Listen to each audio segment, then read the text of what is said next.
MP board कक्षा 10वीं के विद्यार्थियों को सामाजिक विज्ञान सब्जेक्ट से बहुत ही महत्वपूर्ण प्रश्न बताने वाला हूँ। आप लोगों की जो प्रश्न बैंक है उससे 100% प्रश्न ना एग्जाम में नहीं आता है। तो आपको सिर्फ प्रश्न बैंक को बस नहीं पढ़ना है, आपको ना साथ साथ परीक्षा अध्ययन को भी पढ़ना है।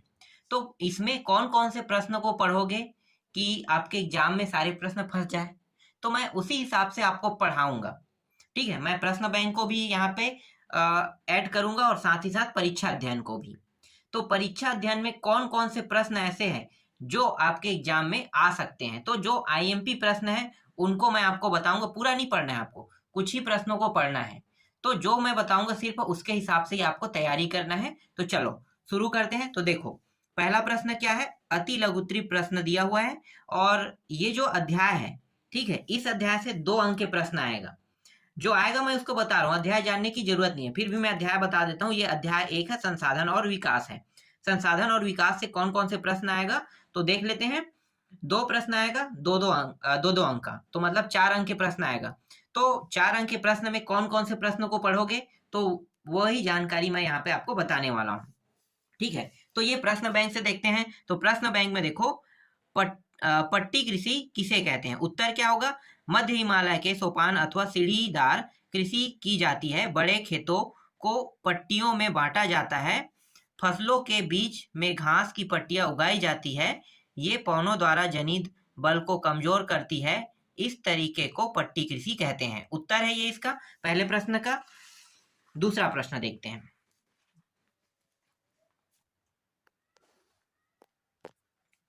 दूसरा प्रश्न है, समोच्च जुताई किसे कहते हैं। उत्तर क्या लिखना है, ढाल वाली भूमि पर समोच्च रेखाओं के समांतर हल चलाने से ढाल के साथ जल बहाव की गति घटती है, इसे समोच्च जुताई कहा जाता है।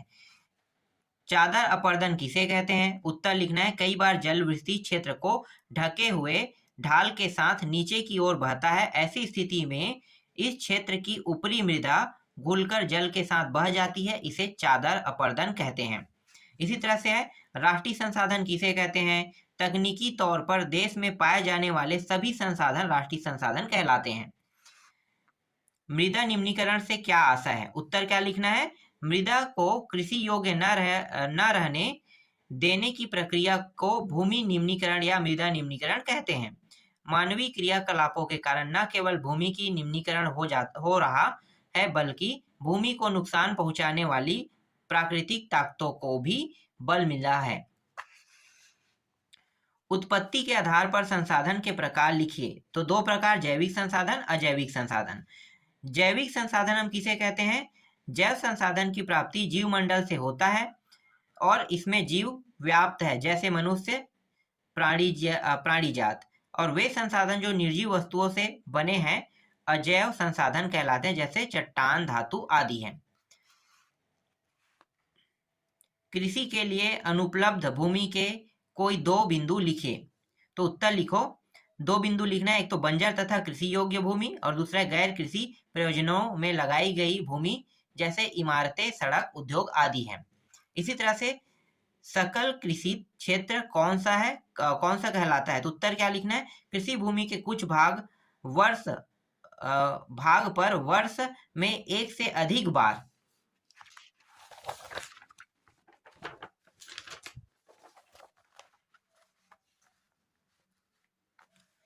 फसलें बोई व काटी जाती है। जितने भूभाग पर एक सेकेंड, हाँ, जितने भूभाग पर एक से गया था अधिक बार फसल बोई जाती है, उसे उतनी ही बार कुल बोए गए क्षेत्र में जोड़ा जाता है।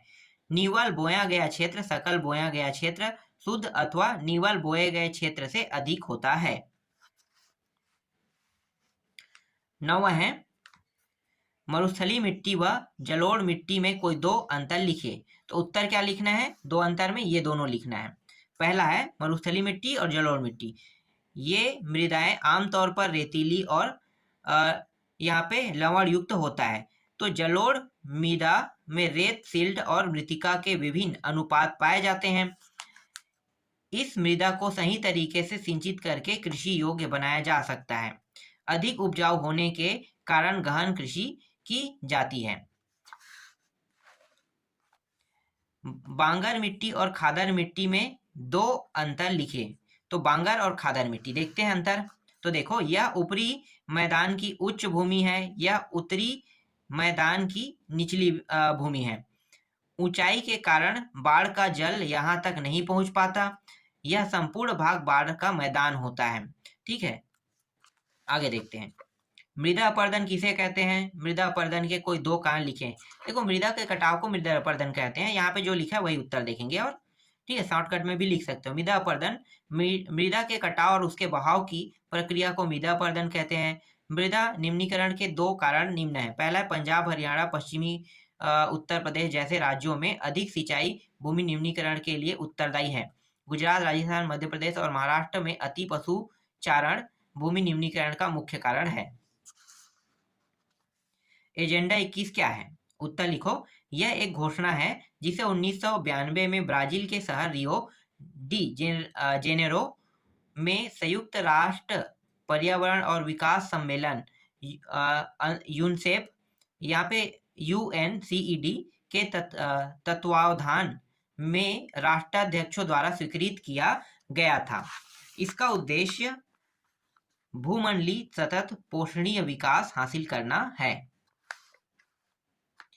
काली मिट्टी की कोई दो विशेषताएं लिखिए। इस मिट्टी का रंग काला होता है, अतः इसे काली मिट्टी कहते हैं। इसकी दो विशेषताएं निम्न है। पहला है, इसकी अधिक समय तक नमी धारण करने की क्षमता प्रसिद्ध है। इसमें मिट्टी के पोषक तत्व पर्याप्त मात्रा में पाए जाते हैं। इसी तरह से संसाधन किसे कहते हैं? हमारे पर्यावरण में उपलब्ध वे सभी वस्तुएं जो हमारे लिए उपयोगी है संसाधन कहलाते हैं, जैसे हवा, पानी, मिट्टी। समाप्यता के आधार पर संसाधनों के प्रकारों के नाम लिखे। समाप्यता के आधार पर संसाधन दो प्रकार के होते हैं, नवीनीकरण और अनवीनीकरण संसाधन। मृदा संरक्षण के कोई दो उपाय लिखे। तो दो उपाय बता देता हूं, एक वृक्षारोपण करना और वृक्षों की कटाई पर रोक लगाना है। नवीनीकरण संसाधन किसे कहते हैं? उदाहरण सहित समझाइए। उत्तर क्या लिखोगे? वे संसाधन जो प्रकृति में प्रचुर मात्रा में उपलब्ध है, जो कभी समाप्त नहीं होंगे, उन्हें नवीनीकरण संसाधन कहते हैं। हवा, सौर ऊर्जा, जल ऊर्जा, भूतापीय ऊर्जा आदि हैं। इसी तरह से अनवीनीकरण संसाधन किसे कहते हैं? उदाहरण सहित समझाइए।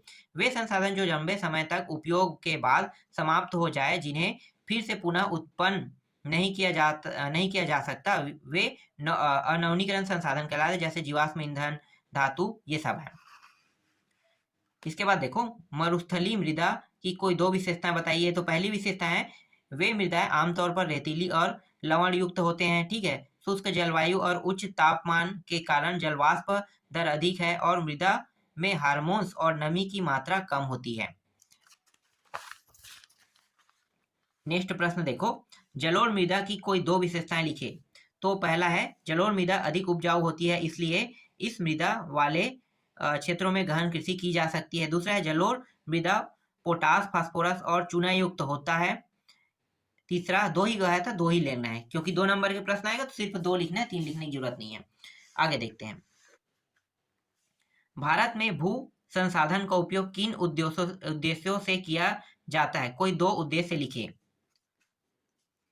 तो पहला है वनों के रूप में, और दूसरा क्या लिखना है? कृषि के लिए उपलब्ध भूमि, इसमें बंजर तथा कृषि अयोग्य भूमि तथा गैर कृषि प्रयोजनों में लगाई गई भूमि शामिल है। बस 2 ही लिखना है।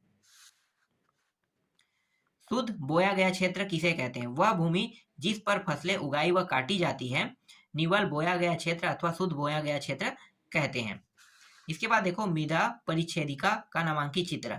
ठीक है, तो ये बड़ा प्रश्न है, ये प्रश्न एग्जाम में नहीं आएगा। ठीक है, ये प्रश्न एग्जाम में नहीं आएगा ये, लेकिन मृदा परिच्छेदिका का क्या है? नामांकित चित्र है। चलो आगे देखते हैं। इसके बाद देखो, यहाँ पे स्वामित्व के आधार पर संसाधन के प्रकार लिखे। तो संसाधन के स्वामित्व के आधार पर 4 प्रकार है। पहला है निजी संसाधन, सार्वजनिक, राष्ट्रीय और अंतर्राष्ट्रीय, 4 ही होता है। आगे देखते हैं।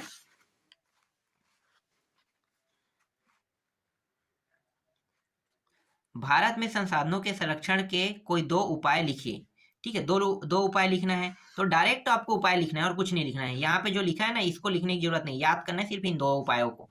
पहला, राष्ट्र के विभिन्न प्रदेशों के में संसाधनों की पहचान कर उनका प्रौद्योगिकी व तकनीकी रूप से प्रयोग करना। दूसरा, संसाधनों का विवेकपूर्ण प्रयोग करने के लिए विभिन्न योजनाएं लागू करना। ठीक है, यही बस लिखना है आपको। इसी तरह से मृदा अपरदन के संसाधनों के अंधाधुंध उपयोग से उत्पन्न होने वाली कोई दो समस्याएं लिखिए। तो दो समस्याएं, पहली है वैश्विक परिस्थिति संकट पैदा हो गया है, दूसरा पर्यावरण प्रदूषण और भूमि निम्नीकरण के कारण अनेक प्रकार की समस्या उत्पन्न हो रही है। ये दोनों बस लिखना है उत्तर में। भारत में पाई जाने वाली किन्हीं दो मृदाओं की विशेषताएं लिखिए। दो मृदाओं की विशेषता, एक तो जलोढ़ मिट्टी है और काली मिट्टी है। पहला है जलोढ़ मिट्टी में यह अत्यधिक उपजाऊ मृदा है, वह संपूर्ण उत्तरी मैदान में यही मिट्टी पाई जाती है। ठीक है, और यहाँ पे काली मिट्टी के बारे में देख लेते हैं। अधिक समय तक नमी धारण करने की क्षमता होती है। ठीक है, तो ये दोनों इसके महत्वपूर्ण उत्तर हैं। इसी तरह से संसाधन के अंधाधुंध उपयोग से उत्पन्न होने वाले कोई दो समस्याएं लिखिए कह रहा है। एक तो समस्या यहाँ पे देखो, अति लघु त्रिप्रश्न क्रमांक 1 देखना कह रहा है, और दूसरा क्या है, अति लघु त्रिप्रश्न क्रमांक 27, जो अभी मैंने जलोढ़ मिट्टी और काली मिट्टी बताया ना, वो उसी को भी देखना है। चलो, इसमें कुछ खास तो नहीं है। संसाधन के अंधाधुंध कटाई से क्या होगा, नुकसान होगा पर्यावरण को। एक शब्दों में आप लिख सकते हो, उत्तर देखने की जरूरत नहीं है। अंधाधुंध उत्पन्न क्या कहे होने वाली दो समस्याओं को लिखिए कह रहा है ना। तो समस्या क्या है, पर्यावरण को नुकसान हो रहा है, पेड़ पौधों की कटाई होने के कारण तापमान में वृद्धि हो रहा है, इस तरह से आप बता सकते हो। इसके बाद है, भारत में सबसे अधिक कौन सी मिट्टी पाई जाती है, इनकी दो विशेषताएं लिखिए। तो भारत में सबसे अधिक मात्रा में पाई जाने वाली मिट्टी जो है वो जलोढ़ मिट्टी है, और यह मिट्टी सबसे अधिक उपजाऊ मिट्टी है। इसमें साधारणतः पोटास, फास्फोरिक अम्ल तथा चूना पर्याप्त मात्रा में होता है। अब मैं आपको परीक्षा अध्ययन से दिखा देता हूं प्रश्न, कि परीक्षा अध्ययन से कौन कौन से प्रश्न आपको पढ़ने हैं। तो देखो, परीक्षा अध्ययन में, एक मिनट ना, हाँ ये प्रश्न है, मैं यहाँ पे उसका उत्तर दे देता हूँ, थोड़ा सा छोटा कर लेता हूँ जिससे ये पूरा प्रश्न एक बार में आ जाए। ठीक है, यहाँ पे आ गया। देखो, 3 राज्यों के नाम बताइए जहाँ काली मृदा पाई जाती है। तो 3 राज्यों के नाम पूछे है ना, तो नाम है, एक तो महाराष्ट्र, मध्य प्रदेश और छत्तीसगढ़। 3 राज्य हो गए। आगे और क्या कहे, इस पर मुख्य रूप से कौन सी फसल उगाई जाती है। तो काली मृदा पर कपास की खेती मुख्य रूप से की जाती है। पूर्वी तट के नदी डेल्टाओं पर किस प्रकार की मृदा पाई जाती है। इस प्रकार की मृदा की 3 मुख्य विशेषताएं क्या है। तो आपको ये तीनों मुख्य विशेषताएं लिखना है। ठीक है, इस मिट्टी में विभिन्न मात्रा में रेत, गाद, मृतिका मिली होती है। यह मृदा सबसे अधिक उपजाऊ है। इस मृदा में साधारणतः पोटास, फास्फोरस अम्ल तथा चूना पर्याप्त मात्रा में होता है, बताना है। इसी तरह से पहाड़ी क्षेत्रों में मृदा अपरदन की रोकथाम के लिए क्या कदम उठाए जाने चाहिए। तो देखो, एक तो समुच्च जुताई है, सीढ़ी खेती है, और पट्टीदार खेती करना चाहिए कह रहा है। जैव और अजैव संसाधन क्या होते हैं, कुछ उदाहरण दे। तो जैव और अजैव, जैव जो है जीवमंडल में जो प्राप्त होते हैं, मतलब प्राकृतिक रूप से बनते हैं, उसे हम, चलो इसका उत्तर यहाँ पे देख लेते हैं। इसे मैंने अभी जस्ट आपको बताया था ना, वही प्रश्न है। इन संसाधनों की प्राप्ति जीवमंडल से होती है और इनमें जीवन व्याप्त है, जैसे मानव, वनस्पति जाति, प्राणी जाति, ये सब है। अजैव में क्या, वे संसाधन जो निर्जीव वस्तुओं से बने अजैव संसाधन कहलाते हैं, जैसे चट्टान और धातु है। इस तरह से इसमें और कुछ प्रश्न है।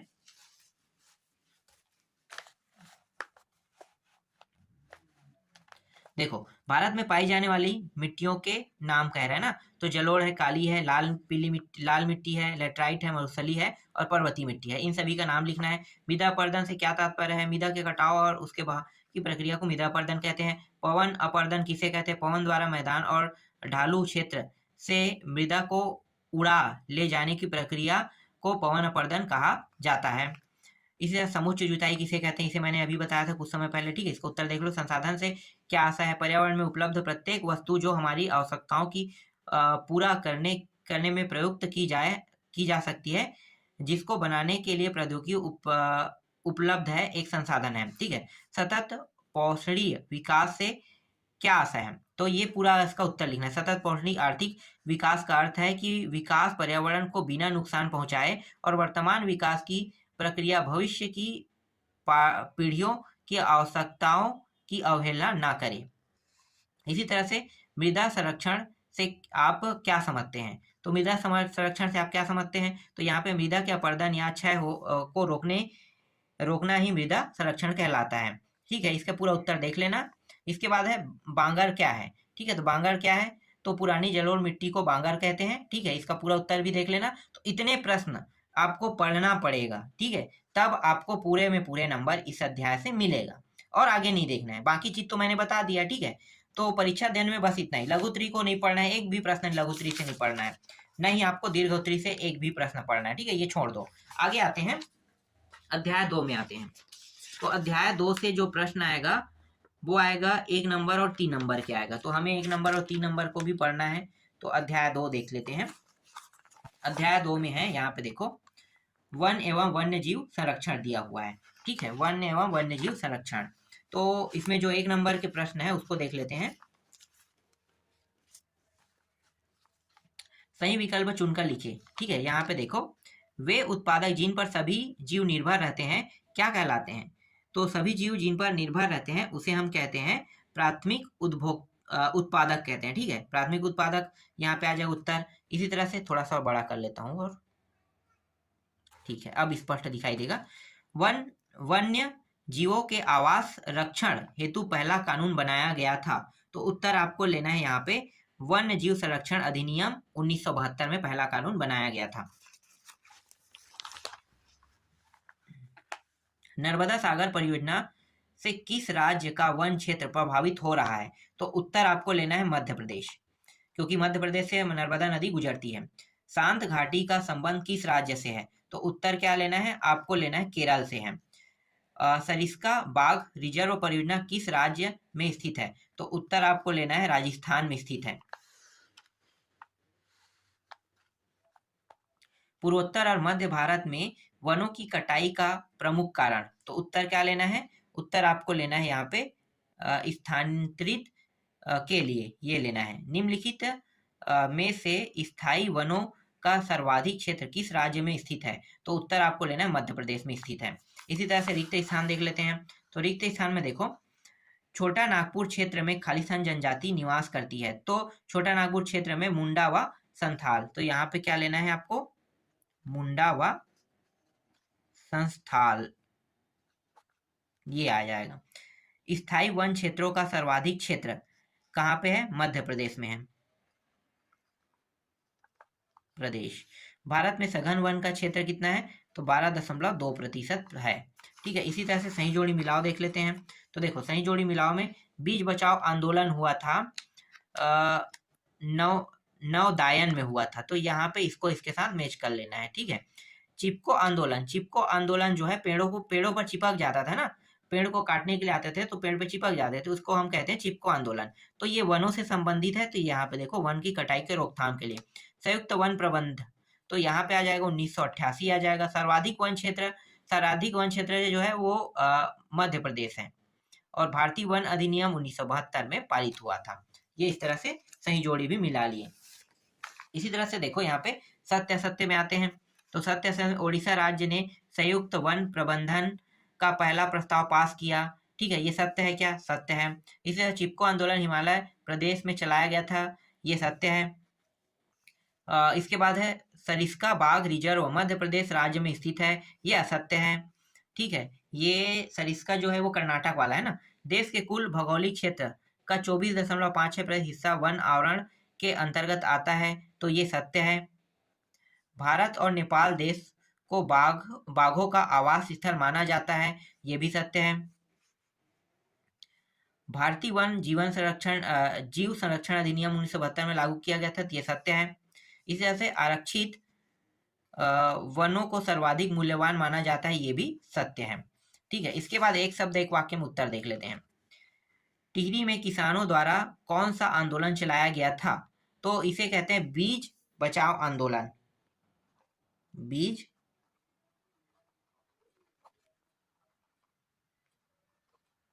आंदोलन चलाया गया था।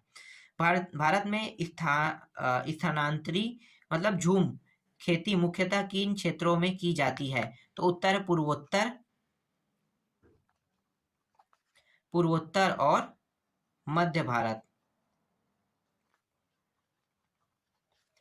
जैव संसाधन का विकास किसके विनाश से जुड़ा है?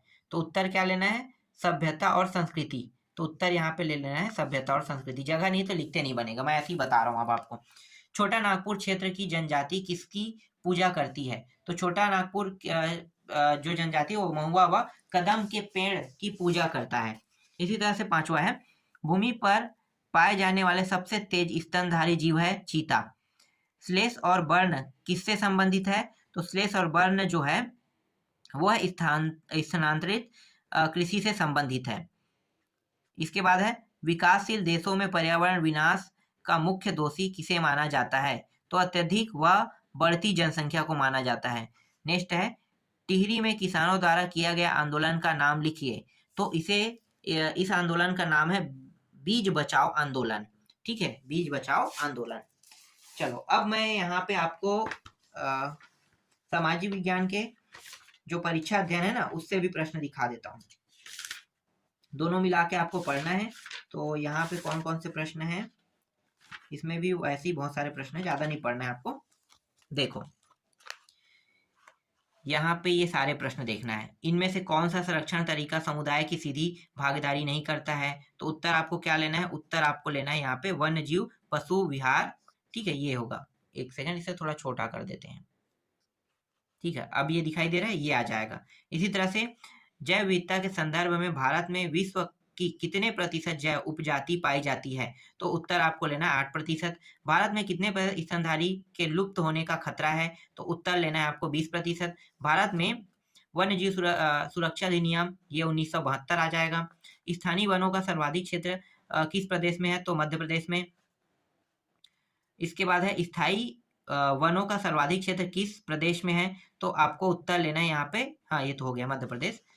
इसी तरह से छठवा है, स्टेट ऑफ फॉरेस्ट रिपोर्ट 2015 के अनुसार देश के कुल कितने प्रतिशत क्षेत्रफल पर वन है? तो उत्तर क्या लेना है? उत्तर लेना है 30.8%। और सातवां प्रश्न है, 1951 से 1980 के बीच भारत में कितने वर्ग किलोमीटर वन क्षेत्र कृषि भूमि में परिवर्तन हुआ? तो कृषि भूमि में परिवर्तन होने वाला है लगभग 26 लाख वर्ग किलोमीटर लेना है यहाँ पे उत्तर। इसके बाद देखो यहाँ पे रिक्त स्थान है, तो रिक्त स्थान में देखो, भारत में विश्व की सारी जैव उपजातियों की खालिस्तान प्रतिशत संख्या पाई जाती है। तो यहाँ पे 8 ले लेना है, सीधा 8 डाल दो। वन खालिस्तान उत्पादक है जिन पर दूसरे सभी जीव निर्भर करते हैं। तो यहाँ पे आ जाएगा प्राथमिक। देश में आधे से अधिक वन क्षेत्र खालिस्तान घोषित किए गए हैं। तो इसे हम क्या कहते हैं? आरक्षित कहते हैं, आरक्षित वन। अमेरिकी नागरिक का औसत संसाधन उपभोग एक सोमाली नागरिक के औसत उपभोग से खालिस्तान गुना होता है। तो यहाँ पे 40 गुना लिखना है। उत्तर ले लेते हैं 40 गुना। ठीक है, पश्चिम बंगाल में खालिस्तान डोलोमाइट के खनन के कारण गंभीर खतरे में थे। तो बक्सा टाइगर रिजर्व लेना है। ठीक है, ये बक्सा टाइगर रिजर्व इसका उत्तर हो जाएगा। इस तरह से सत्यासत्य में देख लो, ये पूरा लेना है। 1952 से नदी घाटी परियोजना के कारण वन क्षेत्रों को साफ करना पड़ा, ये सत्य है। इसी तरह से मध्य प्रदेश में स्थायी वनों के अंतर्गत सर्वाधिक वन क्षेत्र है, ये भी सत्य है। भारतीय वन जीव संरक्षण अधिनियम 1965, ये गलत है, 1972 था। वन्य जीव और कृषि फसल उपजातियों में अत्यधिक जैव विविधता पाई जाती है, तो ये सत्य है। वनों और वन्य जीवों का विनाश मात्र जीव विज्ञान का विकास है, तो ये असत्य है। इसी तरह से यहाँ पे सही जोड़ी मिलाओ देख लेते हैं। तो देखो, काला हिरण संकटग्रस्त में आएगा, ये रहा। एशियाई हाथी आ जाएगा, सुबेद में आ जाएगा। अंडमान जंगली सुअर ये आ जाएगा, स्थानिक में आ जाएगा। हिमालयन भूरा भालू तो ये आ जाएगा, दुर्लभ में आ जाएगा। और गुलाबी सिर वाला बतख जो है वो लुप्त हो गया है। इसी तरह से बक्सा टाइगर रिजर्व जो है वो है पश्चिम बंगाल में है। कार्बेट राष्ट्रीय उद्यान ये है उत्तराखंड में है। बांधवगढ़ राष्ट्रीय उद्यान मध्य प्रदेश में है। मैं अभी घूम के आया हूँ बांधवगढ़ राष्ट्रीय उद्यान, पुन्नी के दिन मेला लगता है ना वहां पे। ठीक है, तो वहां पे गया था और बहुत रेंगना पड़ा यार। चलो आगे देखते हैं। पेरियार केरल में है, पेरियार झील है एक। ठीक है, पेरियार रिजर्व है क्या? ठीक है, पेरियार झील के नाम से भी जानते हैं, पेरियार में पेरियार झील भी है और हो सकता है पेरियार यहाँ पे राष्ट्रीय उद्यान भी है। आगे देखो, यहाँ पे है उत्तर है, उत्तर बोल रहा हूँ, प्रश्न देखते हैं। मानस बाघ रिजर्व कहाँ स्थित है? तो यह असम में लेना है। सुंदरवन राष्ट्रीय उद्यान किस राज्य पे है? पश्चिम बंगाल, पी भी लिख लेता हूं मैं। स्थायी वनों का सर्वाधिक क्षेत्र किस प्रदेश में है? तो यहाँ पे एमपी ले लो, मध्य प्रदेश में है। वृक्षारोपण को प्रोत्साहन देने का कार्यक्रम प्रमुख रूप से कौन करता है? तो मध्य प्रदेश सामाजिक वानिकी, ठीक है, सामाजिक वानिकी, ये रहा उसका उत्तर। और सारिका वन्य जीव पशु विहार किस राज्य में है? तो राजस्थान में लेना है।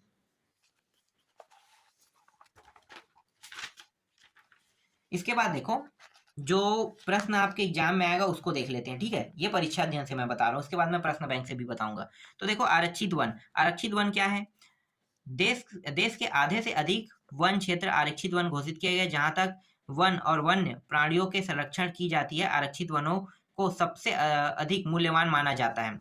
संरक्षित वन किन किन राज्यों में है? तो जैसे बिहार, हरियाणा, पंजाब, हिमाचल प्रदेश, उड़ीसा, राजस्थान में संरक्षित वन है, ठीक है, ये उसका उत्तर है। मनुष्य के जीवित रहने के लिए पारितंत्र का संरक्षण क्यों आवश्यक है?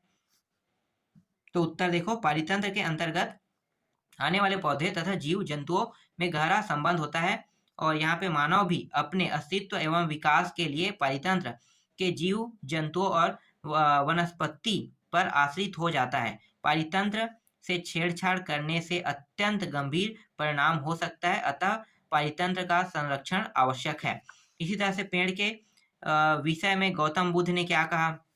पेड़ एक विशेष असीमित दयालु और उदारपूर्वक जीवधारी है, जो, एक मिनट और छोटा कर लेता हूं, ठीक है, अब दिखाई दे रहा होगा, ठीक है, जो अपने सतत पोषण के लिए कोई मांग नहीं करता है, दानशीलता, अपने जीवन की क्रियाओं को भेंट करता है, यह सभी की रक्षा करता है और स्वयं को कुल्हाड़ी चलाने वाले विनाशक को भी छाया प्रदान करता है। इसी तरह से पारिस्थितिक तंत्र से क्या तात्पर्य है? भौतिक पर्यावरण और उसमें रहने वाले जीवों के सम्मिलित रूप को पारिस्थितिक तंत्र या पारितंत्र कहते हैं। अभ्यारण्य किसे कहते हैं? अभ्यारण्य राष्ट्रीय उद्यान के समान ही होते हैं। वे वन्य प्राणियों को संरक्षित और प्रजातियों को सुरक्षित करने के लिए प्राकृतिक स्थल है। यह बिना अनुमति के शिकार करना मना है। इसी तरह से केंद्रीय वन आयोग, केंद्र सरकार ने 1965 में केंद्रीय वन आयोग की स्थापना की। इसका कार्य आंकड़ों व सूचनाओं एकत्रित करना है, तकनीकी सूचनाओं को प्रसारित करना है, बाजारों का अध्ययन करना और वन्य विकास में लगी संस्थाओं के कार्यों को समन्वित करना है। वनों की बर्बादी में खनन ने भी महत्वपूर्ण भूमिका निभाई है। कैसे? पश्चिम बंगाल में बक्सा टाइगर रिजर्व डोलोमाइट के खनन के कारण गंभीर खतरे में है। प्राकृतिक वनस्पति से क्या तात्पर्य है? तो प्राकृतिक रूप से मानव के हस्तक्षेप के बिना उगने वाले पेड़ पौधों को प्राकृतिक वनस्पति कहते हैं। उन वन्य प्राणियों के नाम लिखे जो अब विलुप्त होने के कगार पर है। तो यहाँ पे देखो, मगरमच्छ है, काला हिरण है, भारतीय जंगली गधा है, गैंडा है, शेर, पूंछ वाला बंदर, सगाई, ये सब चीज है, ठीक है। इसी तरह से 3 नंबर का जो प्रश्न आपके एग्जाम में देखने को मिलेगा ये भी है। तो जैव विविधता किसे कहते हैं? मानव के जीवन के लिए क्यों आवश्यक है? इसका उत्तर देख लो, यहाँ पे क्या लिखा हुआ है, ठीक है, इसे बताऊंगा तो और समय वेस्ट होगा, तो इसको आपको ऐसे ही दिखा रहा हूँ। ये परीक्षा अध्ययन में आपको मिल जाएगा, परीक्षा अध्ययन आप लोग लेके रखे होंगे, तो इस प्रश्न को याद कर लेना है। इसी तरह से दूसरा है ये प्रश्न, भारत में जैव विविधता को कम करने वाले कारकों को बताइए, ठीक है। तो ये 3 कारक लिखना है, क्योंकि 3 नंबर क्या आएगा, तो तीनों को याद करना है। भारत में वनों को कितने वर्गों में बांटा गया है? तो 3 वर्गों में, एक आरक्षित वन और एक अवर्गीकृत वन, तीनों को याद करना है, ठीक है। इसी तरह से चौथा प्रश्न देखो, यह है वन पर्यावरण के महत्वपूर्ण अंग है, इस कथन को स्पष्ट कीजिए। तो इनके 5 टॉपिक को याद करना है आपको, तो देख लो 5 टॉपिक का नाम, 1 2 3 4 5, ठीक है, 5 टॉपिक है। और यहाँ पे मानव और दूसरे जीवधारी परिस्थिति की तंत्र में महत्वपूर्ण भूमिका निभाते स्पष्ट कीजिए। तो इसका उत्तर भी यहाँ पे आपको दिखाई दे रहा है, ठीक है, ये सारे इसके उत्तर हैं। इसके बाद दीर्घोत्तरी भी है, पर आपको दीर्घोत्तरी नहीं पढ़ना है। दीर्घोत्तरी से प्रश्न नहीं बनेगा, ठीक है। जो बनेगा वो अब प्रश्न बैंक से बनेगा, ठीक है। तो जितना आपको मैंने बताया उतना तो बता दिया। अब प्रश्न बैंक को देख लेते हैं कि प्रश्न बैंक में कौन कौन से प्रश्न ऐसे हैं जो आपके एग्जाम में आने लायक हैं। 1 मिनट में देख लेता हूँ। हाँ, ज्यादा प्रश्न नहीं है, देखो थोड़ा सा है। पारिस्थितिक तंत्र क्या है, वन पारिस्थितिक तंत्र का उपयोग बताइए, ठीक है। जस्ट अभी मैंने इसके बारे में आपको बताया है, तो ये उत्तर आपको दिखा देता हूँ। ये रहा आधा और आधा यहाँ पे है, यहाँ पे थोड़ा सा बड़ा कर लेते हैं। ये रहा 3 नंबर का, इसलिए थोड़ा सा बड़ा रहेगा, लेकिन इतना भी नहीं लिखना है कि बहुत बड़ा हो जाए। पारिस्थितिक तंत्र का मतलब समझते हो। चलो आगे देखते हैं। इसके बाद है जैव विविधता को प्रभावित करने वाले कोई 3 कारक लिखिए। 3 कारक लिखना है, तो दिखाता हूं मैं आपको उत्तर। ये फर्नीचर के लिए लकड़ी की मांग बढ़ी, जिसे पेड़ कहते। जलवान के लिए जलावन के लिए लकड़ी का प्रयोग किया। कृषि हेतु जंगलों को साफ किया। तो ये 2 हो गया, 3 हो गया ना। और लिखना चाहो तो और याद कर सकते हो, तो याद करने की जरूरत नहीं है। 3 का है तो 3 ही याद करो, ऐसे ही प्रश्न आएगा। पर्यावरण विनाश के प्रमुख कारक कौन कौन से हैं, तो एक तो है आवास हेतु भूमि की बढ़ती हुई, दूसरा है कृषि हेतु भूमि की बढ़ती मांग, बढ़ी विकास परियोजनाओं जैसे बांध, सड़क, रेल मार्ग आदि है, ठीक है। इतना छोटा करना है आपको, बहुत बड़ा नहीं करना है। 3 नंबर के मतलब 3 नंबर के हिसाब से आपको लिखना है। इसी तरह से आरक्षित वनों से क्या तात्पर्य समझाइए। तो आरक्षित वन को मैंने बताया था, ठीक है, इससे पहले वाले प्रश्न में। अभी मैं यहाँ पे सिर्फ उत्तर बता रहा हूँ। इसी तरह से देखो 5वां है पर्यावरण के विनाश और पुनर्निर्माण की क्रियाशीलता से हमें क्या सीख मिलती है, ठीक है। तो ये उत्तर आपको देखना है, क्या सीख मिलती है। चलो आगे देखते हैं। 6वां है भारत में वनों का सबसे बड़ा नुकसान कब और किन कारणों से हुआ है। तो उत्तर आपको ये पूरा लिखना है, ठीक है। फिर स्थानांतरित कृषि से तात्पर्य बताना है। तो स्थानांतरित कृषि मतलब एक जगह दूसरे जगह जाना। झूम कृषि को ही हम स्थानांतरित कृषि कहते हैं ना, तो इसके बारे में आपको लिखना है। चलो ये रहा इसका उत्तर और आधा हिस्सा यहाँ पे है। अब आगे देखो, वनों की कटाई के कोई 3 परोक्ष परिणाम लिखिए। तो ये 3 परोक्ष परिणाम है, देख लो, ठीक है। तीनों को याद करना है। इसी तरह से देखो, जैव संसाधनों के विनाश द्वारा सभ्यता और संस्कृति का पतन हो रहा है, कथन की व्याख्या कीजिए कह रहे हैं, ठीक है। तो 3 लिखना है इसके टॉपिक। एक तो ये टॉपिक हो गया, दूसरा और तीसरा मैं दिखा देता हूँ, दोनों एक साथ आ जाएगा,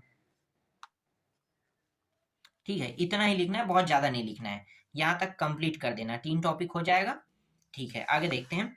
वन संरक्षण में संयुक्त वन प्रबंधन कार्यक्रम की भूमिका स्पष्ट कीजिए। तो देखो ये रहा इसका आधा उत्तर और आधा उत्तर आपको यहाँ पे देखने को मिलेगा। फिर आगे है सरकार के अधिकार क्षेत्र के आधार पर वनों का वर्गीकरण कीजिए। तो वनों का वर्गीकरण 3 आधारों पर किया गया है, देख लो, आरक्षित, रक्षित और अवर्गीकृत। ये प्रश्न परीक्षा अध्ययन में भी है ना, तो परीक्षा अध्ययन में दिया है, तो दोनों को आपको पढ़ने की आवश्यकता नहीं है, सेम सेम हो जाएगा, ठीक। तो 12वां का उत्तर आप लोग देख लो। ये है भारत में वन्य जीव संरक्षण अधिनियम 1972 द्वारा वनों की सुरक्षा का क्या प्रावधान है, लिखिए। तो ठीक है, इसका उत्तर ये रहा। ये पूरा आपको याद कर लेना है, ज्यादा बड़ा नहीं है, बहुत छोटा छोटा उत्तर है, सिर्फ एक बार पढ़ना है, पढ़ने से याद हो जाएगा।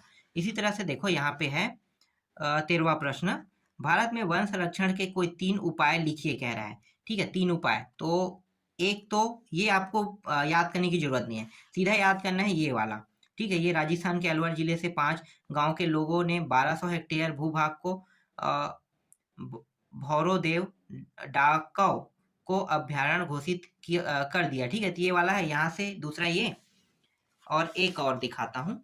यहाँ पे 3 का है, मतलब 3 याद करना है, ज्यादा नहीं। और ये उसका दूसरा का आधा और ये तीसरा, इतना ही याद करना है, ठीक है, बाकी को छोड़ देना है। इसके बाद देखो यहाँ पे 14वां प्रश्न है और ये अंतिम प्रश्न है, भारत में वन विनाश के कोई 3 उपाय लिखिए कह रहा है।